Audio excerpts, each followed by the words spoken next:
Still utilizing Outlook, I can also tie in, so let me show you this.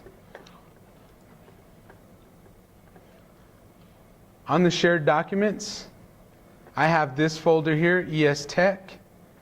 I go to Actions, Connect to Outlook. You can go to Actions, Connect to Outlook on any list, folder, calendar, and it's going to connect to your Outlook. So let me show you the benefit to that.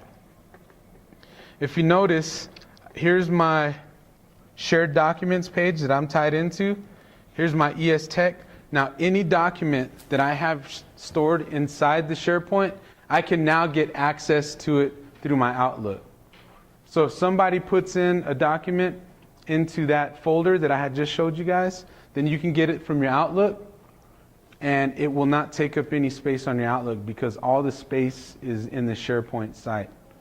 All right. If you wanted to share documents, I would ask that all of you guys tie in your Outlook to that list, and there's another reason why you literally wouldn't have to log into the SharePoint to start using its features. So this is one of the documents that I have stored inside that folder, and I can refer to it anytime I want to using my Outlook. I thought that that was cool. Maybe I'm extra nerdy on that one too. The last thing I have here is that there's an enrollment services news page where you can go to that site and get whatever news that enrollment services has out there. So I just have the SharePoint training one, but I also set up some RSS feeds so you can take a look. This is all live on what El Paso Times posts on their website. We can have it internally. There's the UTEP Athletics and CNN Top News. If there's any other sites you want me to put on there as RSS feeds, I can put that in there real easily. Everything here is customizable to where you can make changes, all the changes you want on the pages that are yours. You notice that Provost Office's page is different, New Student Orientation's page is a little different. Everybody has the ability to make the changes that they want. All right. So here's recap. SharePoint intranet, make that your home page. So every time you log into the computer, you see that, and you're going to get some information that might be important to you. Mostly for staff. I think students, main things you guys are going to be using it for is timesheets, maybe some file sharing.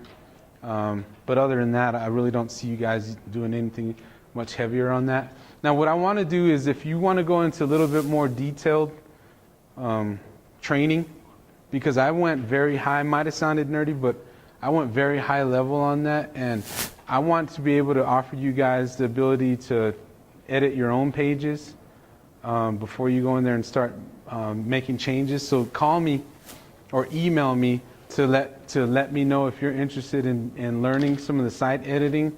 If you're interested in administrating your page, adding and deleting users, or if you want to create forms in your department, like some of the forms that I just showed you that I've already created. They're very easy to handle, and hopefully you have some interest in that. What I really want to stress is that we have SharePoint there. We can do a lot of things that we're already doing now using paper. We can do it all paperless using SharePoint.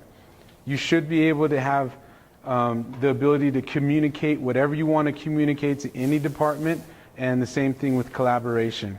I think that as soon as I'm done with my last training, which is next week, there really shouldn't be any excuse for any department to not have any knowledge of what our other departments are doing. The attempt here is to have a very see-through, everybody knows what's going on within the departments, and we really shouldn't have any secrets unless you have your secret on your own personal site. Questions? All right, well, thank you guys for your time. I appreciate you being here.